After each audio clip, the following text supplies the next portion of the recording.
बावैसो सान सिगां क'क्राझार जिल्लानि लेंसुङाव पुलिसनि गुलियाव थैनाय न'खराव थांनानै खौरां लाहैदों अल आसाम ट्राइबेल स्टुडेन्ट इउनियना। बे जाथायखौ पुलिसआ फाव फान्दायनानै खालामदों होनना जायगानि सुबुं आरो न'खरनि सोद्रोमाफ्रा फोरमायदों। बिथांमोनहा दुखु फोरमायनायनि अनगायैबो आयेननि मदद लानानै एसपिनि हेंथायै गोख्रों राहा लागोन होनना फोरमायो। बिथांमोना पुलिसनि गुलियाव थैनांनाय न'खरनो गावसिनि फारसेनिफ्राय अनसुंथाइबो होयो।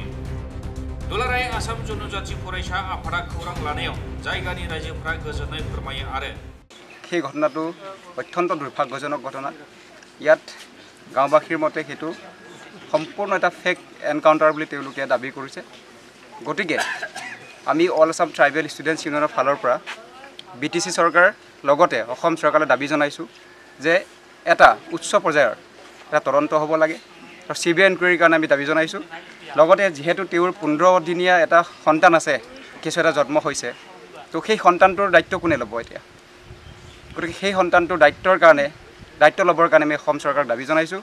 লগতে সন্তানটোৰ ভৱিষ্যত যিটো সুৰক্ষাৰ কাৰণে চৰকাৰীভাৱে তেখেতৰ যি সহধৰ্মিনী আছিলে সেই সহধৰ্মিনীক সংস্থাপন এটা দিবৰ কাৰণে দাবী জনাইছোঁ। जनजाति फरायसा आफादा 18 साननि उन्दै गथ'नि थाखाय चाइल्ड वेलफेयार एसोसिएशनजों सावरायना गथ'नि मोननो गोनां खाबुफोरखौ होनो खावलायो। न्याय बिसार होयो बिसोर। दा नंखायनो जोङो दिनैनो थांनानै सेन्ट्रेल कमिटिया नेशनेल हिउमेन राइट्स कमिशनाव मोनसे जोङो एप्लिकेशन हरगोन, मेमोरेन्डाम नङा जों एप्लिकेशनखौ हरगोन आरो गुवाहाटी हाइकर्टआवबो जोङो एडभोकेटनि दारा जोङो बाहायबो पेटिशन होगोन। जाहाथे बेयो तदन्त जानांगौ, इनभेस्टिगेशन जानांगौ, प्रपार इनभेस्टिगेशन जानांगौ। कम्पेनसेसनाथ' होफैगोनलै, खिन्थु बे जायखिनि दायनिगिरि बेथ' सास्ति मोनथारनांगोन नङा होमबा? ओरैनो फैसाल' होनानै सासे बेक्तिखौ गावथारनानै इनोसेन्ट बेक्तिखौ गावथारनानै फैसाल' गारनानै होलांबाथ' जायाना।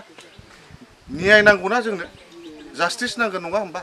दा बेनि थाखायनो जों बेखौ जेरैखि जाया दिनैनो थांनानै जोङो नेशनेल हिउमेन राइट्स कमिशनाव लाइजाम हरगोन जोङो। गुवाहाटी हाइकर्टआवबो एडभोकेटनि थ्रुयै जोङो हाइकर्टआवबो जों पेटिशन होगोन। न्याय बिसारनांगौ जोंनो, जास्टिस नांगौ बेनि थाखाय। आरो जाय बेक्तिया DSP ना एडिशनेल SP बिथाङा सासपेनसन जानांगौ, ट्रेन्सफार जानांगौ, सास्ति मोननांगौ। दा जोंनि दाबिया बेल', दा एसेखौनो होननानै निउस डेस्क इनसाइड एनि बर'।